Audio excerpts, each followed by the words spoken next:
अध्याय 132। क्या यहाँ सामग्री नहीं है? 1। हालांकि ये श्वान ने सिर हिलाया और पंखे के चित्र को देखा। शरद ऋतु पवन पंखा चित्रकला अब मेरी है ना? सभी ने अनजाने में सिर हिलाया। चूंकि उसने पहले ही भुगतान कर दिया था, इसलिए पेंटिंग स्वाभाविक रूप से उसकी थी।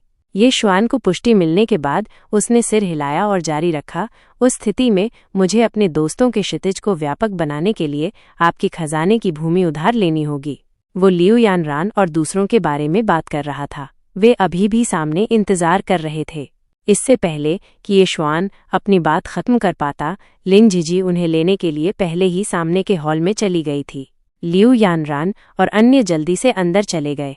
उन्होंने वहां लटकी शरद ऋतु पवन पंखा चित्रकला को देखा और आह भरी। जब उन्होंने सुना कि ये श्वान ने इसे खरीदने के लिए पहले ही 150 मिलियन खर्च कर दिए थे, तो वे सभी चौंक गए। लियू यून ने बस अपनी आंखें चौड़ी कीं और अविश्वास में पेंटिंग को देखा। उसने चिल्लाया, कोई रास्ता नहीं भाई, ये तांग बोहू की पेंटिंग इतनी कीमती कब हो गई? क्या आपको धोखा दिया गया? एक पेंटिंग जो 80 सेंटीमीटर से भी कम लंबी थी, जो आकार में 2.5 फीट से भी कम थी, उसकी कीमत वास्तव में 150 मिलियन थी। प्रति फुट कीमत 50 मिलियन युआन से अधिक थी। ये बस एक खगोलीय कीमत थी।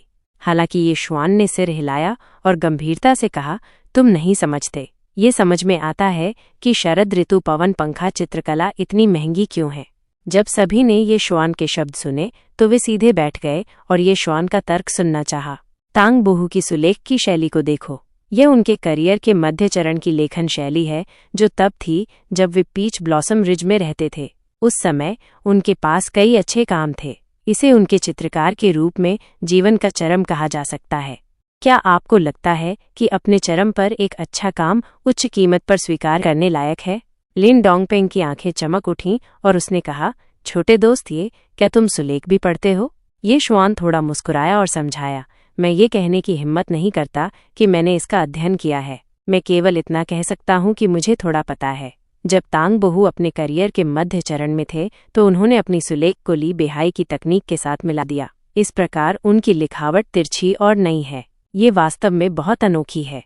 जब सभी ने ये श्वान को ये कहते हुए सुना और ऊपरी बाएं कोने में तांग बोहू की लिखावट को देखा, तो उन्होंने तुरंत उन विशेषताओं को पहचान लिया जिनका उन्होंने उल्लेख किया था।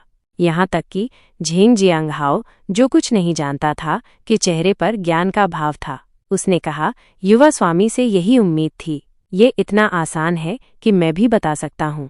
ये श्वान खड़ा हुआ और सावधानी से पेंटिंग को हटा दिया, दूसरों के साथ जाने की तैयारी कर रहा था। जब लिन डोंगपेंग ने ये देखा तो उसने तुरंत अपनी पोती लिन झिझी को ये श्वान को विदा करने के लिए बुलाया। चलते हुए उसने पछतावे से कहा, आज छोटे दोस्त, ये से जान पहचान होना सबसे बड़ा लाभ है। दुर्भाग्य से समय बहुत कम है। जब आपके पास समय हो तो आपको और अधिक बार आना और मिलना चाहिए।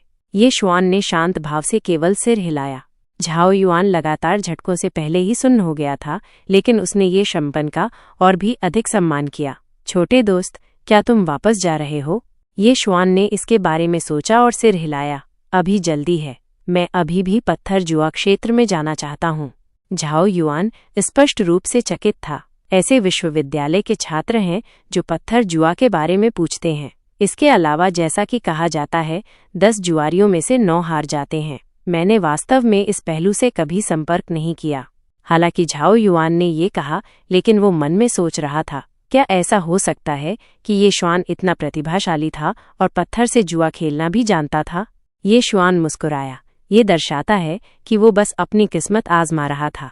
मैंने हमेशा सुना है कि पत्थर जुआ का मैदान बहुत पागलपन भरा होता है और मैं इसे देखना चाहता हूँ।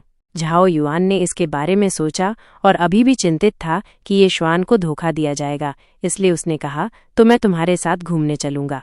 हालांकि मुझे पत्थर जुआ के बारे में ज्यादा जानकारी नहीं है, लेकिन मैं लोगों को आंकने में काफी अच्छा हूँ। वो पत्थर जुआ के गड्ढे को नहीं देख सकता था, लेकिन अगर कोई ये श्वान से झूठ बोलना चाहता था तो उसे उससे आगे निकलना होगा। ये कहकर झाओ युआन ये श्वान और दूसरों को पत्थर जुआ क्षेत्र की ओर ले गया। जैसे ही वे पत्थर जुआ क्षेत्र के प्रवेश द्वार पर पहुंचे, उन्होंने कुछ काटने की मशीनें देखीं जिनके सामने लोग खड़े थे। अंदर से लोग लगातार चिल्ला रहे थे, हरा हरा, मुझे एक हरा पत्थर देखना है। ये देखकर झाओ युआन ने जल्दी से उन्हें समझाया, कुछ लोग पत्थर जुआ खेल रहे हैं और काटने की मशीन के सामने पत्थर खोल रहे हैं। अगर वे पत्थर काटते हैं और अंदर हरा रंग देखते हैं तो इसका मतलब है कि पत्थर में जड़ है। कुछ हजार युआन की कीमत वाले पत्थर का मूल्य तुरंत दर्जनों या सैकड़ों गुना बढ़ जाता है। पत्थर जुआ की दुनिया में भी यही कहावत है, एक बार गरीब बना सकता है, एक बार अमीर बना सकता है और एक बार आपको सब कुछ छीन सकता है। कहा जाता था कि एक बार गरीब बना सकता है लेकिन एक बार अमीर भी बना सकता है। सभी ने ऐसा सोचा। यह वाक्य उनके कानों के लिए बिजली की तरह था। ये कुख्यात कहावत दूर दूर तक फैल गई। पत्थर जुआ का जिक्र आते ही किसी को उन कई लोगों का जिक्र करना पड़ता था जिन्होंने धन के लालच में सब कुछ खो दिया और अपने परिवारों को बर्बाद कर दिया। वे सड़क के प्रवेश द्वार पर खड़े होकर अंदर देखने लगे। भीड़ के पीछे पत्थर जुआ क्षेत्र था। यह वास्तव में एक सड़क थी, लेकिन यह चौड़ी थी और थोड़ी अनियमित दिखती थी। यहाँ के दुकानों की नवीनीकरण शैलियाँ अजीब थीं। कुछ शानदार थीं, जिनमें नक्काशीदार बीम और चित्रित दीवारें थीं, जबकि अन्य में बस चित्रित दीवारें थीं और उन्होंने फर्श का नवीनीकरण करने की परवाह नहीं की।